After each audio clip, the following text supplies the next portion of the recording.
Hello and welcome back to the channel. I recently got a request to do a Japanese half-demon face mask. I just like to call it a samurai half-face mask. So that's what we're going to be doing in this video, so shout out to Joe P for that request. It was timed pretty much perfectly since I'm already doing this kind of stuff. And I am also going to make a top helmet piece for it. And the patterns for this and the helmet, whenever I get it done, are going to be free.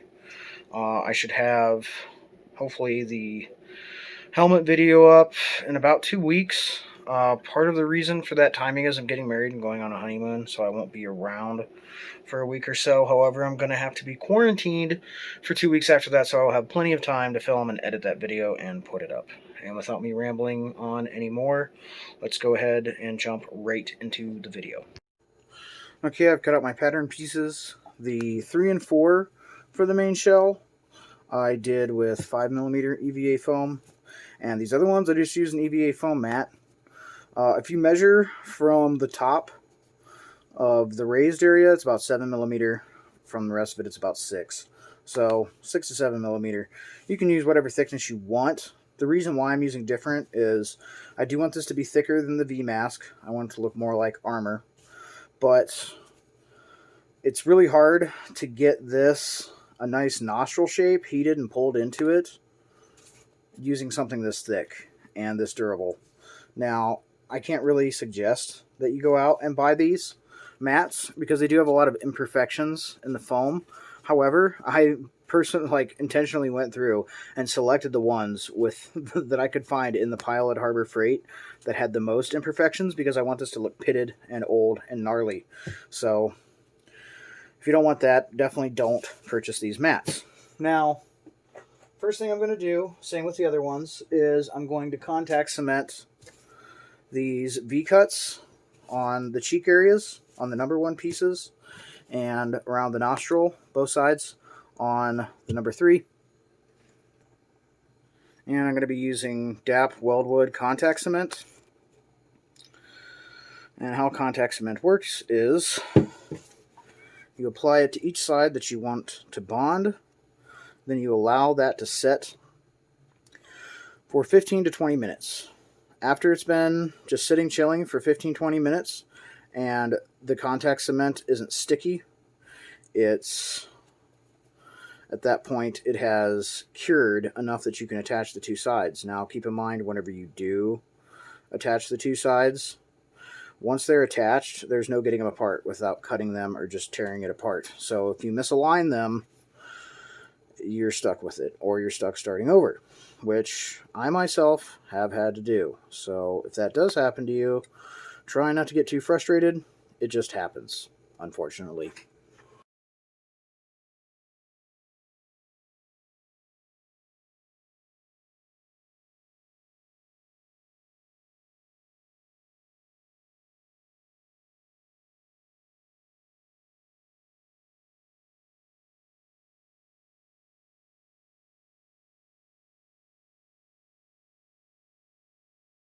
Okay, I've waited the 15 minutes. I'm going to go ahead and glue this in, starting from the top edge here, working down.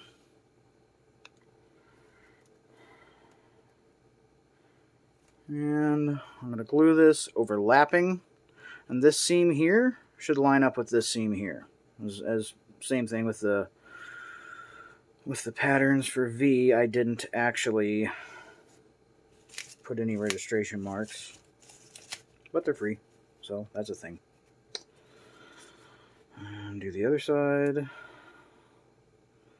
on top, lining up the seams there, and gluing that offset like that.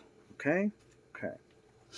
Now, next thing I'm going to do is apply contact cement along the inside here so that I can glue these 2 together. Okay, it's been 15 minutes.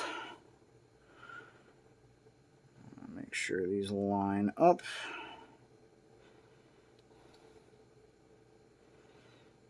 There we go. And this should have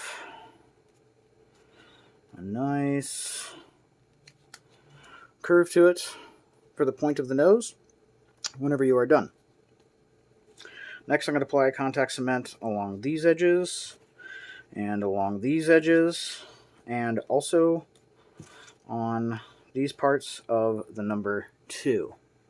Okay, it's been 15 minutes. Let's go ahead and start putting these together. Going to match up the 2 here for my top lip, and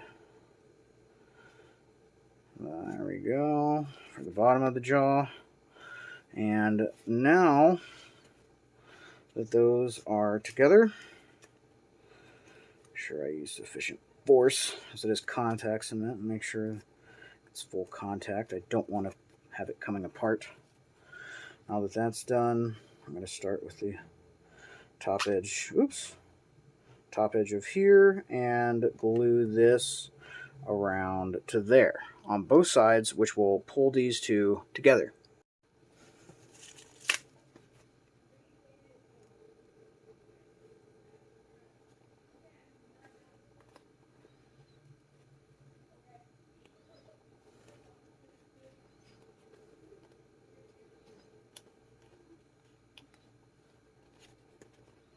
Okay, so basically what I'm doing is starting at the top, gluing it along here, matching the bend on the 2 with the bend on the 1, and then pulling, or sorry, the bend on the 3 with the bend on the 4, and pulling this down, kind of smushing it in there, which will help to give indentation here on each side while still being able to maintain my flaring nostril on the other. Okay. I didn't get that one very even, but oh well. Okay, so that's the basic mask anyways, right there, thus far. From here I'm going to have to heat it and shape it, and that is what we will be working on next. The final heating and shaping. Okay, back to the heat gun on high heat.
Okay, and that there is all the basic heat forming that I'm going to be doing on the overall shape of the mask. I did time-lapse that. Hopefully you can see all that. Man, I glued that pretty ugly right there. I'm going to have to sand that down. Oh well, I can sand it down at least. So that's a nice thing.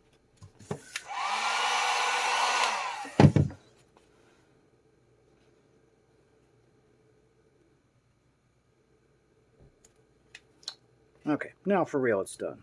I think the nose looks much better like that. Next I'm going to go ahead and glue the tip into the nose, same as I did with the V for Vendetta mask, using super glue to attach this to this. We have a nice flat spatulate looking nose.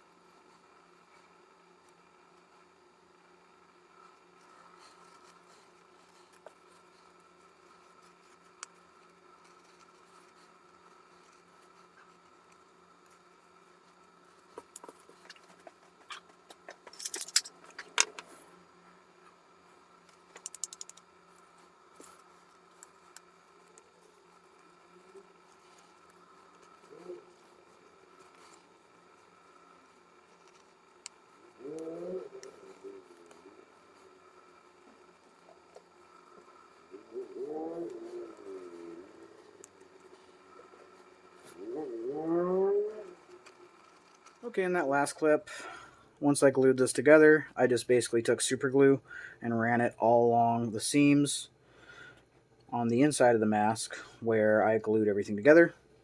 This just helps to make sure that none of this stuff is going to come apart, which is always a concern because of the extreme articulation and the heating and everything else that I'm doing to get it to this point.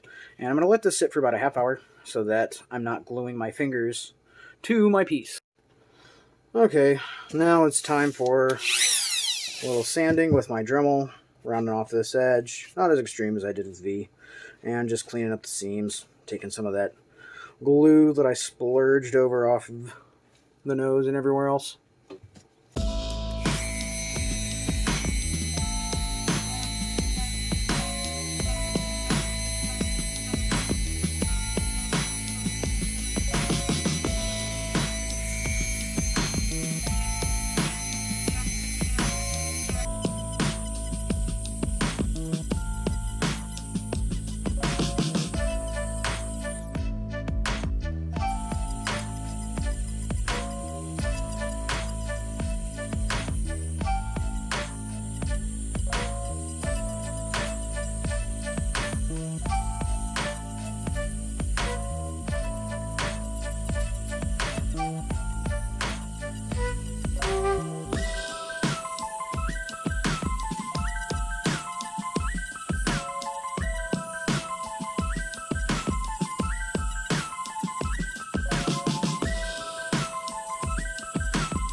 Okay, now we get to move on to my favorite part, which is decorating.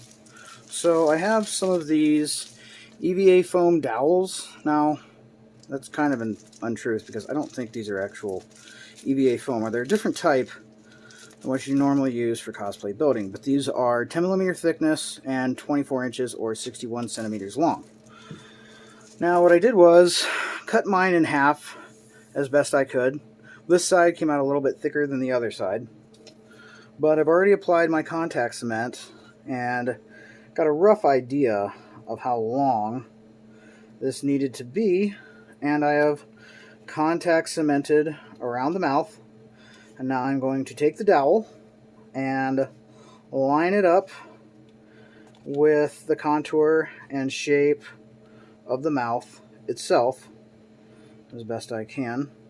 I'd initially thought about using hot glue or puff paint or something like that, which you could do, but then I remembered that I had these. I bought these a long time ago, and at the time I thought I am probably wasting my money because what am I going to do with this? But I also thought and felt instinctively that since I saw it, I might as well get it, because for some reason I had the feeling that I may not be able to get it later, which normally is a paranoid and insane conclusion, except in our current situation, it's actually not. Okay, got a little bit shorter. There we go. And then I will just super glue the gap together like that, and I have the definition that I want around the mouth area. Okay, now that I super glued that and the mouth is all done up as much as it's going to be done up, I need to start doing the teeth, and I'll put some patterns on for reference. What I'm thinking, just from looking at this, is 4 teeth, 2 on each side, and then a fang. And then similar on the bottom, but the teeth on the bottom are a bit smaller. Basically all I did was cut some squares and then some smaller, same height, but smaller as far as the width rectangles, like this. From there, I use my scissors to trim off the edge on each side at an angle like that. And then I do the top. Then I just angle off the corners like so. Blam. And similar process for the fangs, except all I do is just trim off the corners. I mean, I could try and Dremel these, but I don't want to try and Dremel them. Whether that's before or after I glue them in, I just don't want to do it. Now I'm going to go ahead and glue these in with some crazy glue. Okay, I got all of the teeth in, and like I said, just super glued them in. Once they were together, I did glue in between them with the super glue, just to make sure that one's not quite glued, just to make sure that it would be as solid as possible, so the mask doesn't come deformed or twist or move or anything throughout the process of me making it from this point on out. Next, I've cut out the mouth back piece, and what I'm going to do with this is heat it and curve it this way while stretching it like that, because this is going to fill the back side of this. At least that's the idea.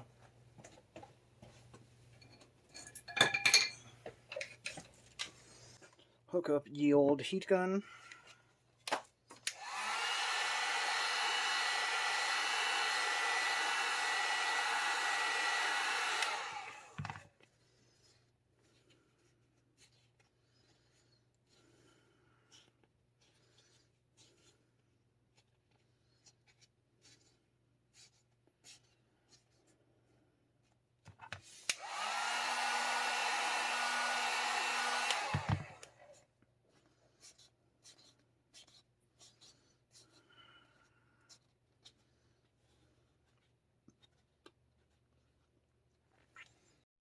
Okay, I put in the back here, and I just used contact cement.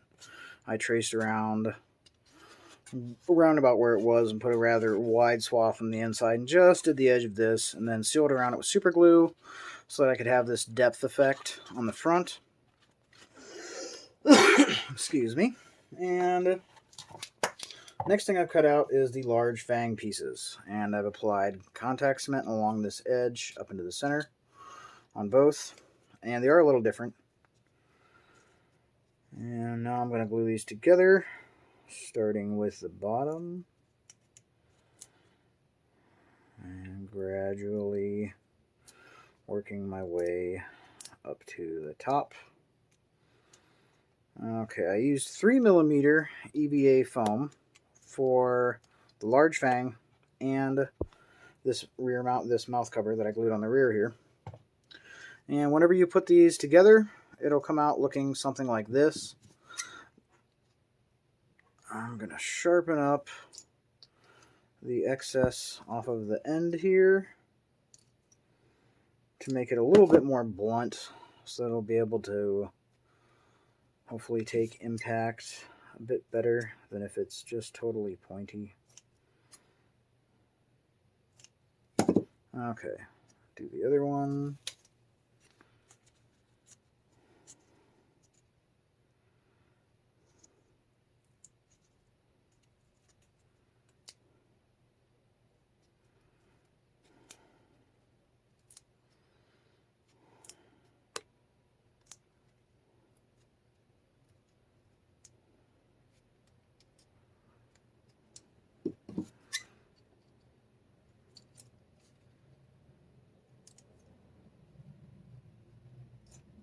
Okay, there we go. And one for one side and one for the other side. And I'm going to glue both of those in using super glue. Okay, those are glued into place. Next, I put some contact cement along here, and I cut this in a specific way so that it would go to a point. I'll show you that on the scrap piece here. I'm actually going to be doing a lot of cuts like that for decorating the rest of this. Make sure I get that in the middle. It's nice and in the center. Press down the sides. Okay. Remove the excess. Ah, quite nice. Okay. So, what I did was I take this and put my scissors at an angle, making straight and quick of a cut as I can. And then that will give you your point that will smooth down once you do that. But now I'm going to be doing that a bunch of times because I want to make little pieces like this that I can then super glue up along this. So I'm going to cut a bunch of these and glue them on, basically. Okay, so I've glued on all my pieces. I just kind of, at this point, started angling them up for the last two or so. And then also cut some and put above the nostril, which just, kind of helps cover up that seam and give it a little more oomph. And I've cut some longer pieces, both the same length. And I've already applied my contact cement. They're just going to go along here to cover up this seam and give that a little bit more pop. Go. The other one over here. Only real difference between each end is this end that's going towards the nose. I cut it much more of a steep angle, whereas this one, not so much. It's more blunt on the ends. Yeah, I think this is looking pretty cool so far for just being some random stuff that I'm throwing together. Of course, you can decorate this however you want. And then when I was cutting these really small pieces, I ended up with some weird little pieces like this. So I just glued one there above the lip. So yeah. Okay, so I think that's going to be pretty much it for the deco on this. I think I'm done with that. Too much is just going to be too much. And, hopefully this gave you some ideas for how to decorate your own. And of course, I encourage you to totally customize and do your own thing, however you want. Actually, if I had more foam, I probably would have made 2 or 3 of these simultaneously and done each one a little different. Initially, I was going to put a smaller fang coming up here, but I decided against it, and just to have that space. Because at least I feel I did a pretty good job heat molding and having this depth into this, so I really don't want to cover it all up with teeth and fangs. Otherwise, what's the point? But yeah. Yeah, this is the final pieces that I put on. Now I'm going to go ahead and seal this sucker up using some Mod Podge. I have gloss. It doesn't matter what you have. A bottle of this is $8.99, and then I have a 40% off coupon from Hobby Lobby, so I ended up getting it for a lot less than that. And I've had this bottle for over a year, and let me look at this here in the light. I got about a third of it left. So for having this for over a year and the amount of projects I've used it on, that's pretty good.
Okay, so I choose to keep it simple by just doing 2 colors over the black, and the black that I used was Testers.